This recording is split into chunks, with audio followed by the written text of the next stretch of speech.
باللہ من الشیطان الرجیم بسم اللہ الرحمن الرحیم۔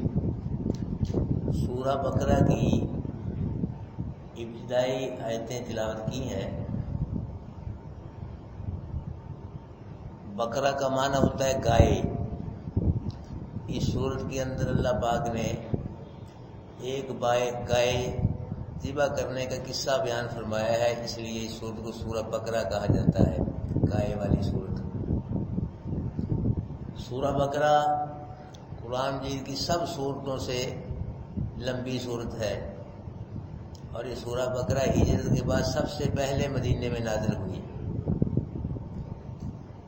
کسی سورت میں اللہ پاک نے اپنے اتنے احکام بیان نہیں فرمائے جتنے اللہ پاک نے سورہ بقرہ میں اپنے احکام بیان فرمائے ہیں۔ اللہ کے رسول نے فرمایا کہ جس گھر میں سورہ بقرہ پڑھی جائے گی وہاں شیطان داخل نہیں ہو سکتا۔ سورہ بقرہ کے اندر اللہ پاک نے یہودیوں کا رد فرمایا ہے، اور سورہ آل عمران میں اللہ پاک نے عیسائیوں کا رد فرمایا ہے۔ یہودی جو تھے اس دور کے اندر 3 وجہوں سے ان کو فوقیت حاصل تھی لوگوں پہ، اس دور کے یہودیوں کو۔ ایک تو وہ علمی لوگ تھے، اگرچہ وہ خیانت کرتے تھے، کتمان علم کرتے تھے، لیکن علمی لوگ تھے وہ۔ اور دوسرے ان کے پاس پیسے بہت تھے۔ تیسرے وہ اپنے آپ کو مقدس سمجھتے تھے کہ ہم بڑے پاکیزہ لوگ ہیں۔ تو اللہ پاک یہاں فرما رہے ہیں کہ الف لام میم، یہ حروف جو ہیں یہ حروف مقطعات ہیں۔ ان کے علاوہ قرآن مجید میں اور بھی حروف مقطعات ہیں۔ ان حروف کو حروف مقطعات اس لیے کہا جاتا ہے کہ ان کو کاٹ کاٹ کے جدا جدا علیحدہ پڑھا جاتا ہے، جیسے الف لام میم۔ اور کچھ حضرات کہتے ہیں کہ حروف مقطعات کو اس لیے حروف مقطعات کہا جاتا ہے کہ ان کے معنی مفہوم کو ان سے اللہ پاک نے کاٹ دیا ہے۔ ان کا معنی مفہوم تو ہے، لیکن اللہ پاک نے ان کا معنی مفہوم بیان نہیں فرمایا۔ تو یہاں اشکال آتا ہے کہ جب ان کا معنی مفہوم اللہ پاک نے بیان نہیں فرمایا تو پھر ان کو بیان فرمانے کا کیا فائدہ؟ ان کو بیان فرمانے کا یہ فائدہ ہے کہ جس طرح قرآن مجید کے اور حرفوں کو پڑھنے کا ثواب ملتا ہے، اسی طرح ان حرفوں کو پڑھنے کا کیا ملتا ہے؟ ثواب ملتا ہے۔ یہ فائدہ ان کا، یہ فائدہ ان کا۔ قرآن مجید کے ایک حرف پر پڑھنے سے 10 نیکیاں ملتی ہیں۔ تو اللہ کے نبی نے فرمایا میں نہیں کہتا کہ الف ایک حرف ہے، لام ایک حرف ہے، میم ایک حرف ہے، بلکہ یہ 3 حرف ہیں۔ جس نے الف لام میم یہ پڑھا اس کو 30 نیکیاں ملیں گی۔ یہ 3 حرف ہیں۔ ایک تو اس کا یہ فائدہ ہے۔ دوسرا فائدہ یہ ہے کہ علماء کا امتحان ہے یہاں کہ کون عالم اللہ کے منع کرنے کے باوجود ان کے معنی مفہوم کو بیان کرتا ہے۔ اللہ پاک نے ان کا معنی مفہوم بیان ہی نہیں فرمایا، خفیہ رکھا ہے، تو کون عالم ان حروف کے معنی مفہوم کو بیان کرنے کی کوشش کرتا ہے، اور کون عالم ان کے معنی مفہوم کو بیان نہیں کرتا۔ یہ امتحان علماء کا، اس لیے اللہ پاک نے یہ حروف مقطعات بیان فرمائے ہیں۔ ذالک الکتاب، یہ کتاب، اب یہ ذرا حاضر ہو کے بیٹھنا، کوئی علمی باتیں آئیں گی یہاں۔ ذالک جو ہے اس میں اشارہ یہ بعید کے لیے آتا ہے، دور کے لیے، وہ اس کا معنی کیا ہے؟ وہ۔ اور ہاذا اس میں اشارہ جو ہوتا ہے یہ قریب کے لیے ہوتا ہے۔ ہاذا کا معنی کیا ہوتا ہے؟ یہ۔ اب کتاب یہ ہے، کتاب موجود ہے، کتاب قریب ہے، تو یہاں قید کلیے کے مطابق اس میں اشارہ کون سا آنا چاہیے تھا؟ ہاذا الکتاب، یہ کتاب۔ تو یہاں کون سا اس میں اشارہ آ رہا ہے؟ بعید کا، وہ کتاب ہے نا۔ اشکال ہے کہ آنا چاہیے تھا کیا؟ قید کلیے کے مطابق ہاذا الکتاب موجود ہے قریب، ہاں یہ کتاب، لیکن اس میں اشارہ کون سا آ رہا ہے؟ بعید کا آ رہا ہے، وہ کتاب، کتاب یہ ہے۔ اشکال ہے یہاں۔ اس کا جواب یہ ہے کہ عربی زبان میں ہاذا ذالک کی جگہ آ جاتا ہے اور ذالک ہاذا کی جگہ آتا ہے، لہذا اشکال ہے ہی نہیں۔ عربی زبان میں ہاذا ذالک کی جگہ آ جاتا ہے اور ذالک ہاذا کی جگہ آ جاتا ہے، اشکال ہے ہی نہیں۔ اگر اشکال بنانا ہے تو اس کا دوسرا جواب یہ ہے کہ ذالک کا معنی وہ کرنا ہے کہ مکے میں جو لوگ تھے وہ تو ان پڑھ تھے، جاہل تھے، اور مدینے میں جو لوگ تھے اگرچہ وہ کتمان علم کرتے تھے، یہودی مولوی خیانت کرتے تھے، لیکن پھر بھی وہ پڑھے لکھے لوگ تھے، علمی لوگ تھے۔ ان کو کہا جا رہا ہے کہ او یہودیو، او یہودیوں کے مولویوں، وہ کتاب جس کتاب کی خبر تمہاری کتاب میں آئی ہے وہ کتاب یہ ہے۔ اب وہ معنی صحیح ہو گیا کہ وہ کتاب جس کتاب کی خبر تمہاری کتاب میں آئی ہے۔ قرآن کی خبر کیا ہے؟ تورات میں موجود تھی کہ آخری کتاب آخری نبی پہ نازل ہوگی۔ وہ کتاب جس کتاب کی خبر تمہاری کتاب میں آئی ہے تورات میں، وہ کتاب کیا ہے؟ یہ ہے۔ تیسرا اس کا جواب یہ ہے کہ ذالکا بعید کے لیے آتا ہے، دوری کے لیے، بود کے لیے۔ ذالکا بود کی 3 قسمیں ہوتی ہیں، بود کی 3 قسمیں ہوتے ہیں، بود مکانی، بود زمانی اور بود رتبی۔ یہ 3 قسمیں بود کی، دوری کی۔ بود مکانی، جس طرح مکہ ہم سے دور ہے، یہ کیا ہے؟ بود مکانی۔ کتنا فاصلہ ہے؟ بود مکانی ہے یہ جی، کہاں مکہ کہاں ہم، یہ بود مکانی ہے۔ بود زمانی، صحابہ کرام کا زمانہ اور ہمارا زمانہ، بہت بود ہے، اس میں بڑی دوری ہے۔ کہاں صحابہ کرام کا مقام، یہ بود ہے، بود زمانی۔ اور بود رتبی، اللہ کے محبوب مسجد نبی میں صحابہ کرام کو قرآن سمجھاتے تھے، پڑھاتے تھے۔ مکان بھی ایک ہوتا تھا، زمانہ بھی ایک ہوتا تھا، لیکن بود رتبی تھا۔ صحابہ کرام اور نبی کے درمیان رتبے کے لحاظ سے کیا تھا؟ بود، دوری۔ کہاں صحابہ کرام کا مقام اور کہاں نبی کا مقام، بہت بود ہے، بہت دوری ہے، بڑا فاصلہ ہے۔ تو اس لیے یہاں جو ہے نا بود رتبی مراد ہے کہ اور کتابوں کے درمیان اور قرآن کے درمیان شان کے مقام کے لحاظ سے بڑا بود ہے، بڑی دوری ہے۔ اس لیے ذالک اللہ نے فرمایا ہے کہ وہ کتاب ذالک، وہ کتاب یہ ہے، لا ریب فیہا، الکتاب۔ یہاں الف لام آیا کتاب میں، جس طرح حمد پہ الف لام آیا، الحمدللہ۔ سب تعریفیں کس کے لیے ہیں؟ کسی کے لیے اور تعریف ہے ہی نہیں۔ تعریف کس کے لیے؟ جو بھی ہے اللہ کے لیے۔ الکتاب ہے، اس کے علاوہ اور کوئی کتاب ہے ہی نہیں۔ کتاب کیا؟ یہی کتاب ہے، یہ الکتاب ہے۔ یہ کامل، مکمل، اکمل کتاب ہے۔ جس طرح اللہ پاک کے مقابلے میں پوری مخلوق کی کوئی ویلیو نہیں ہے، کوئی حیثیت نہیں ہے، اسی طرح اس کتاب کے مقابلے میں سب کتابوں کی کوئی ویلیو نہیں ہے، کوئی حیثیت نہیں ہے۔ کتاب ہی یہ ہے، الکتاب ہے یہ۔ اب کئی لوگ کہیں لو جی فلاں بزرگ نے بھی تو کتاب لکھی ہے، فلاں بزرگ کی کتابوں کو ایسے رد ہو جائے گا۔ ہم بزرگوں کی کتابوں کو رد نہیں کر رہے، ہم تو قرآن کے مقابلے میں کہہ رہے ہیں۔ بزرگ کی کتاب اپنی جگہ ہے، لیکن قرآن کے مقابلے بزرگ کی کتاب کی کوئی ویلیو نہیں ہے۔ الکتاب ہے یہ، لا ریب فی، اس میں شک نہیں ہے۔ ہر کتاب میں شک کر سکتے ہو، قرآن میں کوئی شک نہیں۔ اس میں تو آدمی شک کرنے سے ہی مارا جاتا ہے۔ قرآن کے اندر آدمی شک کرنے سے مارا جاتا ہے، برباد ہو جاتا ہے۔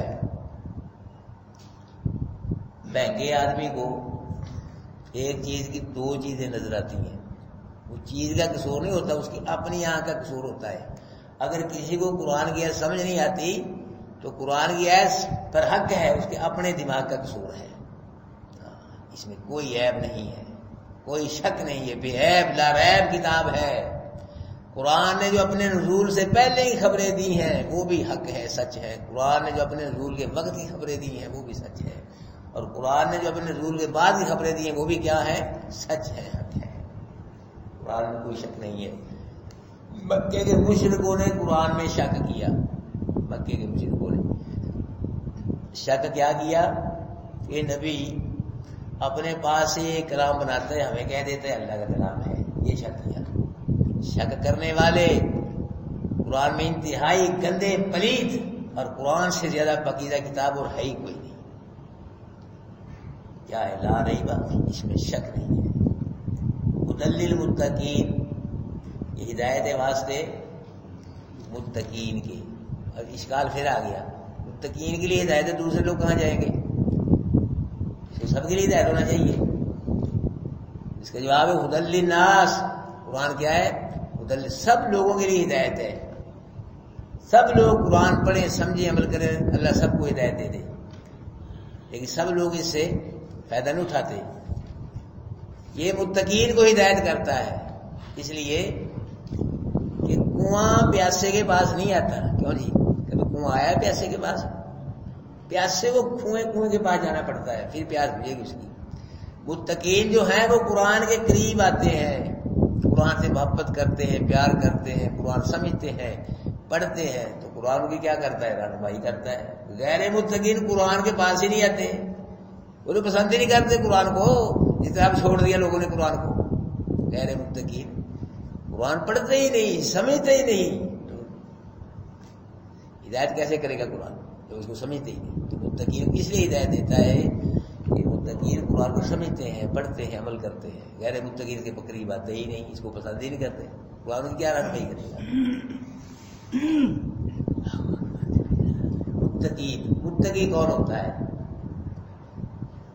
ہمارے لوگ کہتے ہیں متقی وہ ہوتا ہے جس کی ہاتھ میں لمبی تسبیح ہو, لمبا کرتا ہو, ایک چادر سر پہ ہو, ایک کندھے پہ ہو, کو پاندان ہو ساتھ, کو خوشبو کا ڈبہ ہو, اور 10 آدمی اس کے ساتھ ہو, وہ متقی ہوتا ہے, ہمارے لوگ کہتے ہیں. لیکن قرآن متقین کے اوصاف بیان کرتا ہے. قرآن بتلا رہا ہے کہ متقین کون ہے. قرآن نے متقین کی 6 صفتیں بیان فرمائی ہیں. 6 نمبر جیسے آپ کہہ لیں. قرآن نے متقین کی 6 صفتیں, 6 نمبر بیان فرمائے. بات تبلیغی اپنے نمبر ہے, قرآن کے اپنے نمبر ہے. ہاں جی, یہ قرآن نے 6 نمبر بیان فرمائی. آپ سنیں گے آپ متقین کی 6 نمبر 6 صفتیں. پہلی صفت متقین کی الذین یؤمنون بالغیب. پہلی صفت ہے متقین کی. متقی کون ہوتے ہیں؟ پہلی صفت ان کی کیا ہے کہ وہ غیب پر ایمان رکھتے ہیں, اندیکھی چیزوں پہ ایمان رکھتے ہیں. یؤمنون, ایمان, لفظ ایمان کا لغوی معنی ہے کسی چیز کو دل و جان سے جان لینے کا, مان لینے کا نام ایمان ہے. کسی چیز کو دل و جان سے مان لینے کا نام, تسلیم کر لینے کا نام ایمان ہے, لغوی معنی. اور شرعی معنی اس کا یہ ہے کہ جو خبریں رسول اللہ صلی اللہ علیہ وسلم نے بتلائی ہیں ان خبروں کو بغیر مشاہدے کے اور رسول اللہ صلی اللہ علیہ وسلم پہ اعتماد کر کے ان خبروں کو دل سے مان لینا, اور ان خبروں کا زبان سے اقرار کرنے کا نام ایمان ہے.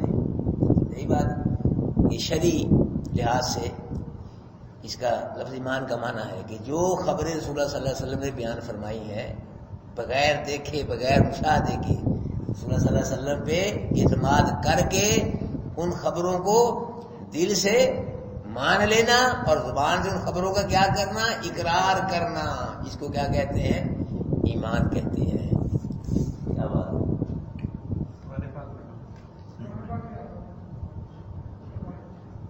ہاں جی, وہ لوگ ایمان لاتے ہیں 7 غیب میں. اب غیب کا لغوی معنی علم حواس 5 سے حاصل ہوتا ہے. حواس 5, حواس 5 کتنے ہیں؟ 5.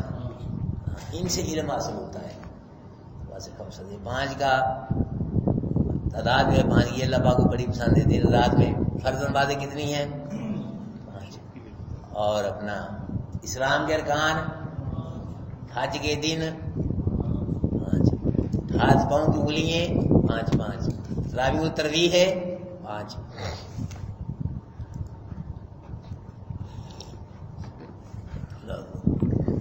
حواس 5 بھی کتنے ہیں؟ 5. ایک قوت لامسہ، قوت باصرہ، قوت سامعہ، قوت شامہ، قوت ذائقہ. 5 حواس خمسہ، ان سے علم حاصل ہوتا ہے. توجہ کرنا ذرا. قوت لامسہ، چھونے کی قوت، یہ پورے وجود میں ہے. چھونے سے پتہ چلتا ہے کہ یہ چیز سخت ہے، نرم ہے، سرد ہے، گرم ہے. چھونے سے پتہ چلتا ہے. آنکھوں سے نہیں پتہ چلتا، کانوں سے، زبان سے پتہ نہیں چلتا، ناک سے پتہ نہیں چلتا. یہ کس سے چلے گا؟ قوت لامسہ سے. چھونے یہ پورے وجود میں پھیلی ہوئی ہے قوت لامسہ. ہاتھ سے چھوئیں، پاؤں سے چھوئیں، جی چہرے سے چھوئیں جس چیز کو، تو پتہ چل جائے گا کہ یہ چیز نرم ہے یا سخت ہے، گرم ہے یا سرد ہے. یہ قوت لامسہ بتلائے گی. قوت لامسہ یہ علم آئے گا آپ کے پاس. اور قوت باصرہ، دیکھنے کی قوت، دیکھنے سے آپ کو پتہ چلے گا یہ فلاں آدمی ہے، یہ فلاں آدمی ہے، فلاں چیز ہے، فلاں چیز ہے. قوت لامسہ سے نہیں پتہ چلے گا کہ فلاں صاحب بیٹھے ہیں. قوت سامیہ، ان سے پتہ نہیں چلا گی. یہ قوت باصرہ بتلائے گی یہ فلاں صاحب ہیں، یہ فلاں صاحب ہیں، یہ فلاں چیز پڑی ہے. یہ قوت باصرہ سے علم حاصل ہوگا.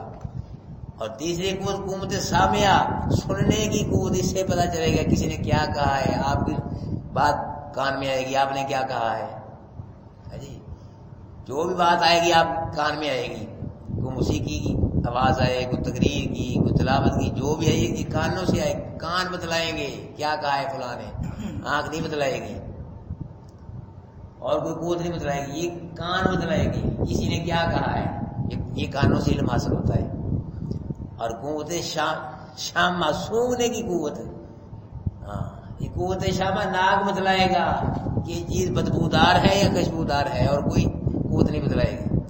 قوت ذائقہ، چکھنے سے پتہ چلے گا یہ چیز میٹھی ہے، کڑوی ہے.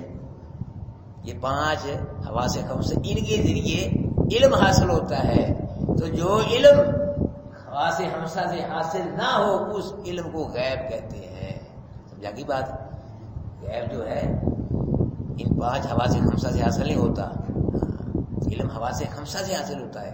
تو جو علم حواس خمسہ سے حاصل نہ ہو اسے کیا کہتے ہیں؟ غیب. غیب کا علم.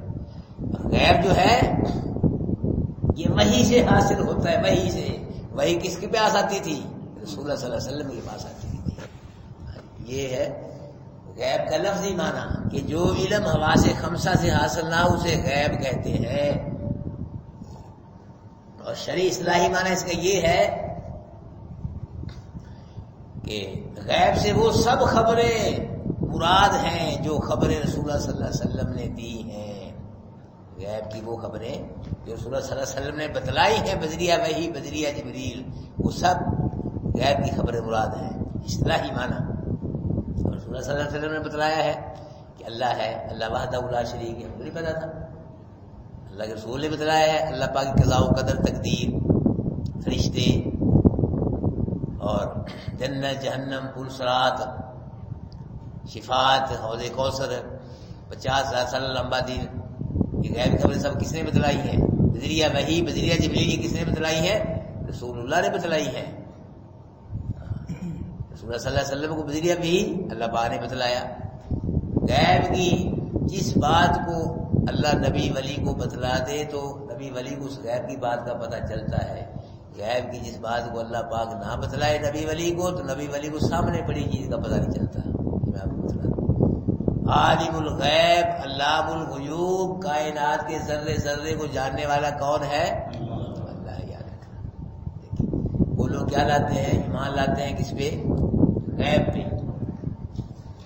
وَيُقِيمُونَ الصَّلَاةَ، دوسری صفت ان کی کیا ہے؟ اور قائم کرتے ہیں وہ نماز. یہ دوسری پہلی صفت کیا ہے؟ یؤمنون بالغیب، متقین کی کہ غیب پہ ایمان لاتے ہیں. دوسری چیز کیا ہے؟ قائم کرتے ہیں وہ نماز کو.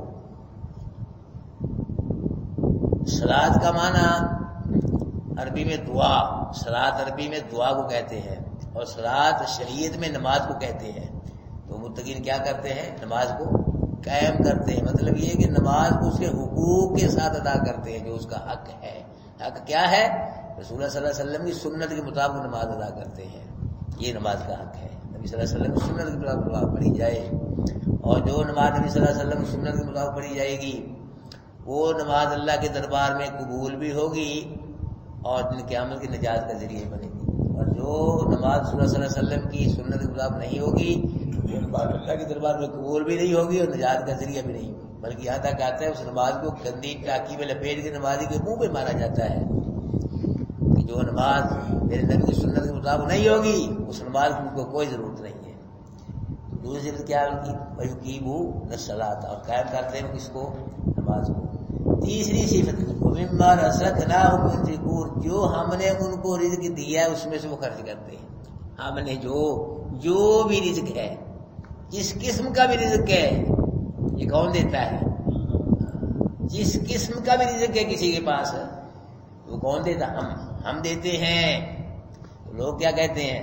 تیرا کھاوا تیرے گیت گاواں یا رسول اللہ. یہ لوگ کہتے ہیں کیا رسول کا کھا رہے، رسول کے گیت گا رہے، نہ ہم اللہ کا کھا رہے نہ اللہ کا گیت گا رہے. تو رزق کون دیتا ہے؟ جو بھی رزق ہے اللہ پاک فرما رہے ہم دیتے ہیں، ہم نے دیا ہے. نحن نرزقک کا محبوب، آپ کو بھی رزق ہم نے دیا ہے. قرآن کی آیت ہے، آپ کو بھی کہتے ہیں تیرا کھاوا تیرے گیت گاواں. یہ قرآن کی آیت کا ترجمہ ہے، یہ کسی حدیث کا ترجمہ ہے، یہ کسی امام کا قول ہے. یہ جو کہتے ہیں کہ تیرا کھاوا تیرے گیت گاواں، یاد ہے یہ کس نے کہا ہے؟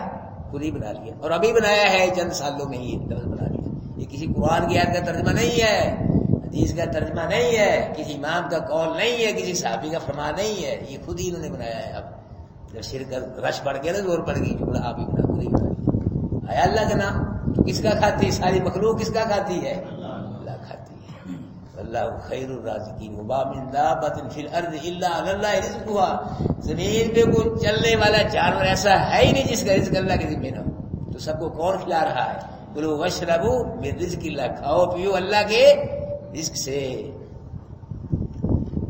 اور جو رزق ہم نے ان کو دی اس سے وہ کیا کرتے ہیں؟ متقین خرچ کرتے ہیں. کئی لوگ نماز بڑی پڑھتے ہیں، روزہ رکھتے ہیں، قرآن لیکن اللہ کے راستے میں خرچ نہیں کرتے، بخیل ہوتے ہیں، کنجوس ہوتے ہیں.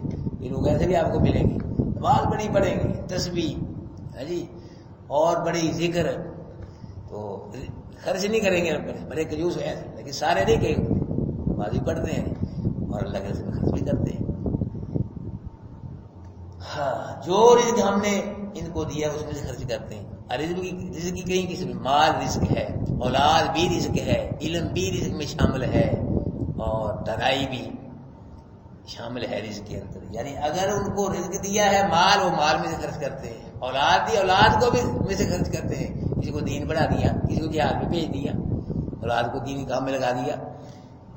اسی طرح اگر علم ہے تو علم سکھا دیا لوگوں کو، دنائی کی باتیں سکھا دی. یعنی جو بھی ہم نے جس قسم کا بھی ان کو دیا ہے، عطا ہے، اس میں سے وہ کیا کرتے ہیں؟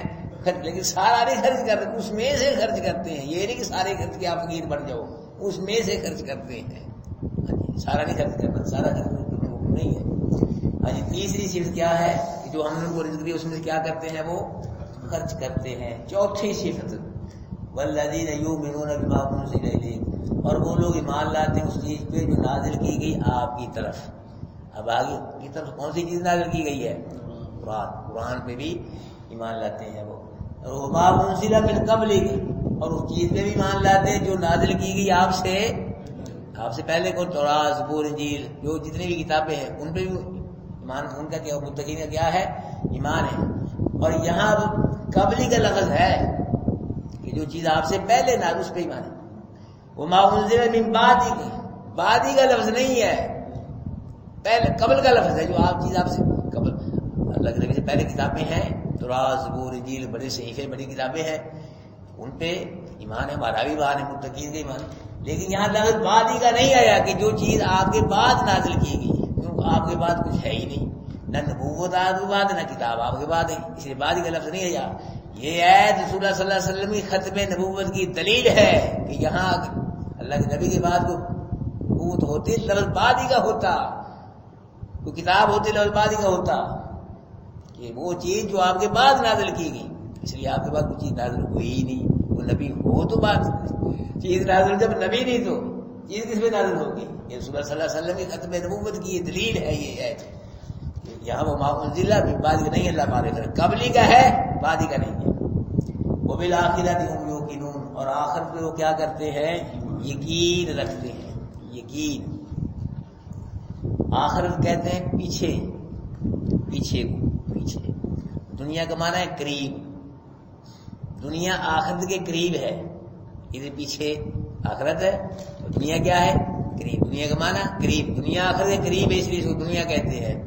اور آخرت کا معنی پیچھے. آخرت دنیا سے پیچھے ہے. آخرت دنیا کیا ہے؟ پیچھے. اس لیے اس کو کیا کہتے ہیں؟ آخرت. آخرت میں کیا کرتے ہیں؟ وہ یقین رکھتے ہیں. یقین اس علم کو کہتے ہیں کہ جو دلائل سے اتنا واضح ثابت ہو جائے جس میں شک و شبہے کی گنجائش ہی نہ رہے.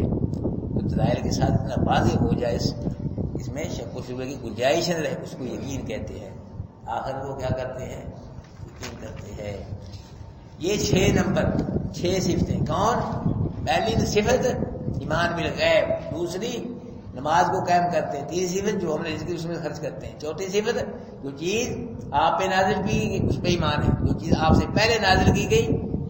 5 وبالآخرۃ ہم. اور آخر کو کیا کرتے ہیں؟ یقین رکھتے ہیں. 6 نمبر 6 صفتیں اللہ نے متقین کی بیان فرمائی ہیں. جن میں سے صفتیں 6 نمبر پائے جائیں گے. اولئک علی ھدی من ربہم. یہی لوگ ہیں ہدایت پہ اپنے رب کی طرف سے. جن میں 6 صفتیں پائی جائیں گی. یہ 6 نمبر جن میں ہوں گے تو کیا ہے؟ اولئک علی ھدی من ربہم. یہی لوگ ہیں ہدایت پہ اپنے رب کی طرف سے. یعنی ان کے رب نے ان کو ہدایت دے دی ہے. ان کے رب نے ان کو ہدایت والے روڈ پہ توڑ دیا ہے، چلا دیا ہے. ان کی ہدایت میں شک کرنا کفر ہے. اور دوسری صفت اولئک هم المفلحون. یہی لوگ ہیں فلاح پانے والے، دنیا اور آخرت میں کامیاب ہونے والے. جناب والا قرآن کے اولین مخاطب کون ہیں؟ صحابہ کرام ہیں. بعد میں قیامت تک کے لیے ایمان والے مخاطب، لیکن اولین مخاطب کون ہے؟ صحابہ کرام ہیں. جب قرآن اتر رہا تھا تو کون مخاطب تھے؟ صحابہ کرام تھے. یہ صحابہ کرام کا یہاں شان بیان ہو رہا ہے کہ نبی کے صحابہ کیا ہے؟ ہدایت پہ ہیں. صحابہ کرام کو ان کے رب نے ہدایت دی دی. اور صحابہ کرام کیا ہے؟ فلاح پانے والے ہیں، کامیاب ہونے والے ہیں. بس الف لام اس کو پڑھنا سیکھو. بغیر بچے کے پڑھا نہیں جائے گا. یہ 2 مدیں آ رہی ہیں اس کے اندر، دونوں برابر کھینچ درمیان میں غنہ کرنا ہے. کئی لوگ مد کرتے ہی نہیں. جب پہلے کھینچ جاتے مد زیادہ کر دیتے ہیں اور دوسری مد نہیں کرتے. دوسری کو زیادہ کرتی ہے، پہلی کو کم کر دیا ہے. ادھر غنہ نہیں کرتے. یہ قاری صاحب مشق کرو اس کی. الف لام میم. یہ ہے 2 مدیں برابر کھینچنی. ایک طرح کی 2 مدیں ہیں اور درمیان میں غنہ کرنا ہے. قرآن کو صحیح پڑھنا بہت ضروری ہے. قرآن کو صحیح پڑھنا. ذالک الکتاب، یہ کتاب نہیں ہے شک اس میں. ھدی للمتقین، ہدایت ہے واسطے متقین کے. الذین یؤمنون بالغیب، وہ متقین ایمان لاتے ہیں غیب پر، اندیکھی چیزوں پہ. ویقیمون الصلاۃ، اور قائم کرتے ہیں نماز کو. اور جو ہم نے ان کو رزق دیا اس میں سے وہ خرچ بھی کرتے ہیں. والذین یؤمنون بما انزل الیک، اور وہ متقین ایمان لاتے ہیں ساتھ اس چیز کی جو نازل کی گئی طرف آپ کی. وما انزل من قبل، اور اس چیز پہ جو نازل کی گئی آپ سے پہلے. وبالآخرۃ هم یوقنون، اور ساتھ آخرت کے وہ یقین رکھتے ہیں. اولئک علی ھدی من ربہم، یہی لوگ ہیں ہدایت پہ اپنے رب کی طرف سے. واولئک هم المفلحون، یہی لوگ ہیں فلاح پانے والے. کل کو بھائی چھٹی ہے، جمعہ تو سرکاری چھٹی ہوتی ہے جمعہ کو. تو 3 چھٹیاں میں نے لی ہیں آپ سے. کہیں میں نے جانا ہے رشتہ داروں سے ملنے بولنے. تو منگل کو رہا انشاءاللہ ہم آگے بڑھیں گے انشاءاللہ. منگل کو شام